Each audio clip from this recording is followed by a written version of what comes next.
सुप्रभात बच्चों, मैं जितेंद्र केवी ऑनलाइन हिंदी क्लास के अंतर्गत आज कक्षा 7 की पाठ्यपुस्तक बाल महाभारत कथा के दूसरे अध्याय भीष्म प्रतिज्ञा का अध्ययन करेंगे। चलिए हम पहले जो पढ़ा गया है उस पर थोड़ा सा प्रकाश डालेंगे। महाभारत की कथा महर्षि पराशर के पुत्र वेदव्यास ने लिखा, अर्थात वेदव्यास ने ही महाभारत की रचना की थी। महाराज शांतनु ने गंगा से विवाह किया। महाराज शांतनु ने किससे विवाह किया था? गंगा जी से। शांतनु और गंगा के पुत्र का नाम देवव्रत हुआ। गंगा ने अपने पुत्र देवव्रत को महाराज को सौंप दिया। राजा शर्त का अनुपालन नहीं कर सके, जिसके कारण वह राजमहल छोड़कर चली गई। बच्चों, आपने पढ़ा था इसके पिछले पाठ में कि किस प्रकार से गंगा ने शर्त किया था कि राजा किसी भी उनके कार्य में हस्तक्षेप नहीं करेंगे और उनके किसी भी कार्य में उनसे प्रश्न नहीं पूछेंगे, अर्थात कारण जानने का प्रयास नहीं करेंगे। ठीक है ना? तो लेकिन राजा उस शर्त का अनुपालन नहीं कर सके जब उन्होंने देखा कि वह उनके पुत्रों को ले जा करके नदी की धारा में प्रवाहित कर दे रही हैं। ठीक है, और इस प्रकार से देवव्रत को उन्होंने बचा लिया। अब आगे देखते हैं। देवव्रत को महर्षि वशिष्ठ से शिक्षा प्राप्त हुई थी। किससे शिक्षा प्राप्त हुई? महर्षि वशिष्ठ से।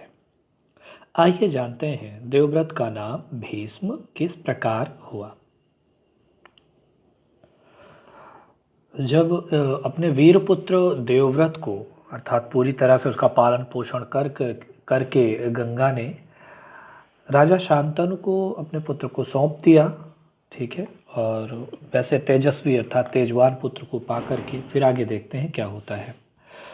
तेजस्वी पुत्र को पाकर राजा प्रफुल्लित मन से नगर को लौटे। प्रफुल्लित अर्थात प्रसन्नचित मन से, बहुत खुश थे वो। देवव्रत राजकुमार के पद को सुशोभित करने लगे। अर्थात राजकुमार अर्थात राजा का कुमार, और राजा का कुमार अर्थात जो राजकुमार होता है वही राजा के बाद राजा बनता है। आगे देखिए। 4 वर्ष और बीत गए। एक दिन राजा शांतनु यमुना तट की ओर घूमने गए तो वहां अप्सरा सी सुंदर एक तरुणी खड़ी दिखाई दी। तरुणी का नाम सत्यवती था। बच्चों, 4 वर्ष बीत गए और एक दिन राजा यमुना तट पर घूमने के लिए गए तो वहां पर बहुत सुंदर, अप्सरा की तरह सुंदर एक नव युवती को देखा। तरुणी अर्थात नव युवती, एक कन्या को देखा उन्होंने, और उनका नाम क्या था? सत्यवती। आगे देखते हैं। गंगा के वियोग के कारण, अर्थात गंगा उन्हें छोड़कर चली गई थी। ठीक है, तो राजा के मन में जो विराग छाया हुआ था वह इस तरुणी को देखते ही विलीन हो गया। उस सुंदरी को अपनी पत्नी बनाने की इच्छा उनके मन में बलवती हो उठी और उन्होंने सत्यवती से प्रेम याचना की। सत्यवती बोली, मेरे पिता मल्लाहों के सरदार हैं, पहले उनकी अनुमति ले लीजिए, फिर मैं आपकी पत्नी बनने को तैयार हूँ। बच्चों, गंगा के जाने के बाद राजा का मन जो सांसारिक मोह माया है उससे विरक्ति, उनके मन में विरक्ति आ गई, अर्थात उनका मन नहीं लगता था। ठीक है, लेकिन एक बार फिर से उन्होंने जब इस सुंदरी अर्थात सत्यवती को देखा तो उनके मन में ये इच्छा हुई कि इससे विवाह कर लिया जाए, और उन्होंने इस बात को सत्यवती से कहा। लेकिन सत्यवती ने कहा कि आप मेरे पिताजी से बात करिए, फिर मैं आपकी पत्नी बनने के लिए तैयार हूँ। चलिए आगे देखते हैं। राजा शांतनु ने जब अपनी इच्छा उन पर प्रकट की तो केवट राज ने कहा, केवट राज अर्थात जो मल्लाहों के सरदार थे, सत्यवती के पिताजी, आपको मुझे एक वचन देना होगा। अर्थात यहाँ भी विवाह के लिए एक शर्त की बात की गई। देखते हैं आगे कौन सी शर्त केवट राज ने रखी। राजा ने कहा, जो मांगोगे दूंगा, यदि वह मेरे लिए अनुचित ना हो। अनुचित अर्थात मेरे लिए उचित हो, बुरा हमारे लिए अनुचित ना हो। ठीक है, यदि उचित होगा हमारे लिए तो अवश्य ही वो मिलेगा जो आप चाहेंगे। केवटराज बोले, आपके बाद हस्तिनापुर के राज सिंहासन पर मेरी लड़की का पुत्र बैठेगा, इस बात का आप मुझे वचन दे सकते हैं? अर्थात केवटराज चाहते थे मैं अपनी पुत्री का विवाह राजा शांतनु से कर दूं और जो पुत्र उत्पन्न होगा वही उस राज्य का राजा बने। केवटराज की शर्त राजा शांतनु को नागवार लगी अर्थात अनुचित लगी, उन्हें अच्छा नहीं लगा। गंगासुत को छोड़कर, गंगासुत अर्थात गंगा के पुत्र, देवव्रत को छोड़कर अन्य किसी को राजगद्दी पर बैठाने की कल्पना तक उनसे न हो सकी। निराश और उद्विग्न मन से वह नगर की ओर लौट आए। किसी से कुछ कह भी नहीं सके, ठीक है, पर चिंता उनके मन को कीड़े की तरह कुतर कुतर कर खाने लगी। अर्थात चिंता रूपी जो कीड़ा है, राजा बहुत चिंतित रहने लगे, दुखी रहने लगे और इस प्रकार से वो पूरी तरह से स्वस्थ नहीं रह गए, ठीक है। क्योंकि और समस्या क्या थी? समस्या ये थी कि राजा देवव्रत के अलावा, देवव्रत को छोड़ करके किसी और को राजा नहीं बना सकते थे, ठीक है, वो ऐसा सोच भी नहीं सकते थे, लेकिन वहाँ पर शर्त तो यही थी और वो सत्यवती से विवाह भी करना चाहते थे, ठीक है। आगे देखते हैं क्या होता है। देवव्रत ने देखा कि उनके पिता के मन में कोई ना कोई व्यथा समाई हुई है, व्यथा अर्थात दुख। एक दिन उसने शांतनु से पूछा, पिताजी, संसार का कोई भी सुख ऐसा नहीं है जो आपको प्राप्त ना हो, फिर भी इधर कुछ दिनों से आप दुखी दिखाई दे रहे हैं, आपको किस बात की चिंता है? यद्यपि तो बच्चों, देवव्रत ने देखा कि किस प्रकार से उनके पिताजी दुखी हैं और वो उसका कारण जानना चाहते थे, वो उनके दुख को दूर करना चाहते थे। आगे देखिए शांतनु जी क्या कहते हैं। यद्यपि शांतनु ने गोलमोल बातें बताई, अर्थात उन्होंने घुमा फिरा कर बातें की, उन्होंने वास्तविक दुख का जो कारण था उसे नहीं बताया, बताते भी कैसे, है ना। फिर भी कुशाग्र बुद्धि, कुशाग्र उसके अग्रभाग की तरह अर्थात बहुत तीक्ष्ण, बहुत तीव्र बुद्धि, देवव्रत को बात समझते देर न लगी। उन्होंने राजा के सारथी, सारथी कहते हैं रथ को चलाने वाले को, राजा के सारथी से पूछताछ करके उस दिन केवटराज से यमुना नदी के किनारे जो कुछ बातें हुई थी उनका पता लगा लिया। अर्थात देवव्रत ने जो राजा के दुख का कारण था उसे जान लिया और फिर पिताजी के मन की व्यथा जानकर देवव्रत सीधे केवटराज के पास गए और उनसे कहा कि वह अपनी पुत्री सत्यवती का विवाह महाराज शांतनु से कर दें।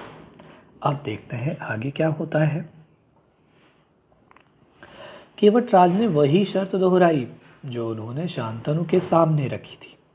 देवव्रत ने कहा, यदि तुम्हारी आपत्ति का कारण यही है तो मैं वचन देता हूँ कि मैं राज का लोभ नहीं करूँगा, सत्यवती का पुत्र ही मेरे पिता के बाद राजा बनेगा।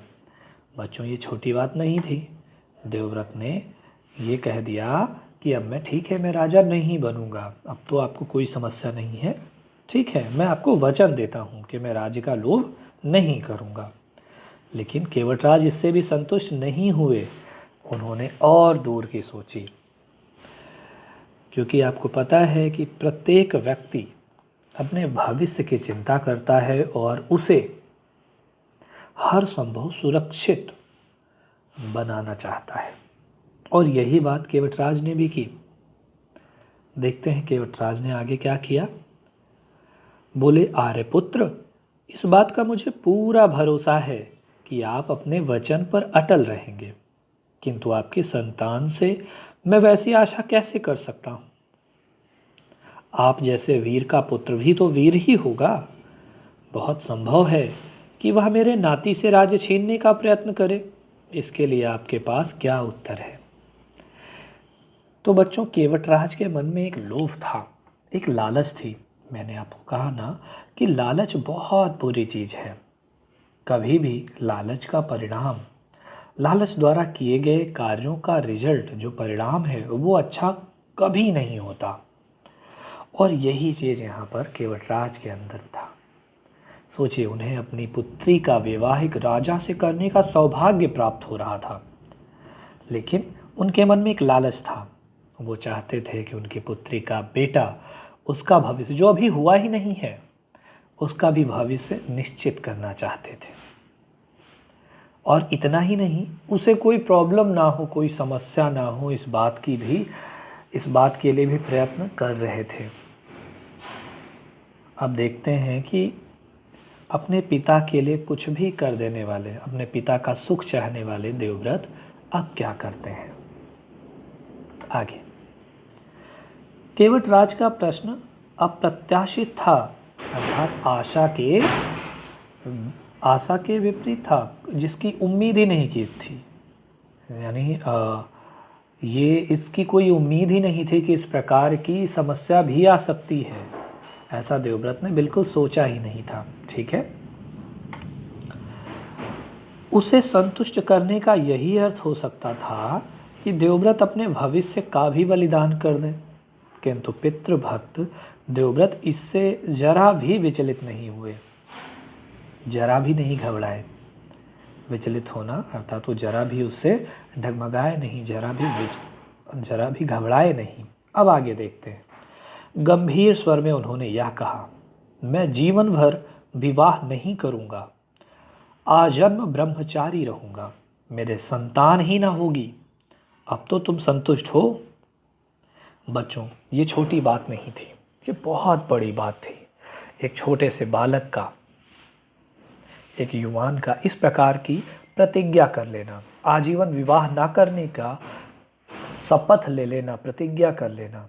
और उन्होंने कहा, मैं आजन्म, जन्म से ब्रह्मचारी रहूँगा, अर्थात ब्रह्मचर्य का पालन करूँगा, मैं विवाह ही नहीं करूँगा, मेरे संतान ही नहीं होगी। अब तो तुम संतुष्ट हो। अब आगे देखते हैं। किसी को आशा न थी कि तरुण कुमार ऐसी कठोर प्रतिज्ञा करेंगे। देवव्रत ने भयंकर प्रतिज्ञा की थी, इसीलिए उस दिन से उनका नाम ही भीष्म पड़ गया। बच्चों, भीष्म का अर्थ होता है भीषण, भयंकर। केवटराज ने सानंद अपनी पुत्री को देवव्रत के साथ विदा कर दिया, यानी उन्हें अपनी पुत्री को सौंप दिया कि हाँ ठीक है, अब आप ले जा सकते हो, इनका विवाह अपने पिता से करा सकते हो। सानंद अर्थात आनंद के साथ। ठीक है, आगे देखते हैं। सत्यवती से शांतनु के 2 पुत्र हुए, चित्रांगद और विचित्रवीर्य। बच्चों, शांतनु के एक और पुत्र का नाम क्या था? बिल्कुल, जो गंगा से उत्पन्न उनका पुत्र देवव्रत था। और अब सत्यवती से भी उनके 2 पुत्र हुए, जिनके नाम चित्रांगद और विचित्रवीर्य। Very good. शांतनु के देहावसान पर चित्रांगद हस्तिनापुर के सिंहासन पर बैठे। देहावसान अर्थात उनकी मृत्यु के बाद, देव के अवसान के बाद, अर्थात शांतनु की मृत्यु हो गई और उनके बाद चित्रांगद हस्तिनापुर के सिंहासन पर बैठे। और उनके युद्ध में मारे जाने पर विचित्रवीर्य, अर्थात जल्द ही चित्रांगद का गंधर्व से युद्ध हुआ था और उसमें उनकी मृत्यु हुई। ठीक है, तो उसके बाद विचित्रवीर्य को राजा बनाया गया। अब आके देखते हैं। विचित्रवीर्य की 2 रानियां थीं, अंबिका और अंबालिका। अंबिका के पुत्र थे धृतराष्ट्र और अंबालिका के पुत्र कौन थे? पांडु। धृतराष्ट्र के पुत्र कौरव कहलाए और पांडु के पांडव। ये याद रखिएगा बच्चों, हमारा महाभारत वास्तव में उसकी पृष्ठभूमि तैयार हो चुकी है। महाभारत कथा इसी के आगे पूरी तरह से आप पढ़ेंगे। तो इस प्रकार आपने देखा कि चित्रवीर्य की जल्दी ही मृत्यु हो गई और विचित्रवीर्य राजा बनते हैं। उनकी 2 रानियां थी, अंबिका और अंबालिका। बच्चों, इसमें भी एक और कथा है जिसमें भीष्म ही अंबिका अंबालिका को ले आते हैं। इनकी एक और बहन थी, उनका नाम था अंबा, लेकिन अंबा से विवाह विचित्रवीर्य का नहीं हुआ। अम्बा भीष्म से भी विवाह करना चाहती थी, परंतु भीष्म ने तो पहले ही प्रतिज्ञा ले रखी थी, इसलिए उन्होंने मना कर दिया। ठीक है, इसकी कहानी आप आगे जानेंगे कि आगे क्या होता है। चलिए यहाँ पर देखते हैं कि धृतराष्ट्र के पुत्र कौरव और पांडु के पुत्र पांडव कहलाए। बच्चों, धृतराष्ट्र के पुत्र जो कौरव हुए वो 100 कौरव थे, उनके 100 पुत्र हुए, और पांडु के 5 पुत्र जो पांडव थे। अब आप सोच रहे होंगे कि किस प्रकार 100 पुत्र कैसे, है ना? तो ये रोचक कथा भी आपको आगे पता चलेगी। चलिए आगे देखते हैं। महात्मा भीष्म शांतनु के बाद कुरुक्षेत्र युद्ध का अंत होने तक उस विशाल राजवंश के सामान्य कुलनायक और पूज्य बने रहे। अर्थात जो भीष्म थे, महात्मा उन्हें कहा गया, महान हो जिसकी आत्मा, महान व्यक्ति थे भीष्म। तो वो जो है कुरुक्षेत्र में जो युद्ध हुआ, उस विशाल राजवंश के वो नायक ही बने रहे, सेनापति बने रहे, सबके पूज्य रहे। ठीक है, और शांतनु के बाद कुलवंश जो कुरुवंश था उसका क्रम देखते हैं हम। ये आपको अपनी कॉपी में लिखना है, ठीक है, और इसे याद होना चाहिए आपको। शांतनु, उनकी 2 रानियाँ कौन सी? गंगा और सत्यवती। और गंगा से उनके पुत्र का नाम देवव्रत, और सत्यवती से उनके पुत्र चित्रांगद और विचित्रवीर्य। विचित्रवीर्य की 2 रानियाँ अंबिका और अंबालिका, और अंबिका से उनके पुत्र हुए धृतराष्ट्र, जिनके पुत्र कौरव हुए 100 कौरव, और अंबिका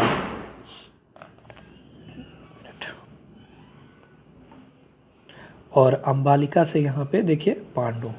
ठीक है, और उनके जो है पांडव अर्थात उनके 5 पुत्र हुए। बच्चों यहाँ पे ये धृतराष्ट्र जो है जन्मांध थे। ठीक है, तो और ये बड़े थे, लेकिन ये जन्मांध थे, इसीलिए पांडु को इनको राजा बनाया गया। ठीक है ना, पांडु को राजा बनाया गया, और इनके 5 पुत्र हुए जो पांडव कहलाए। ठीक है बच्चों,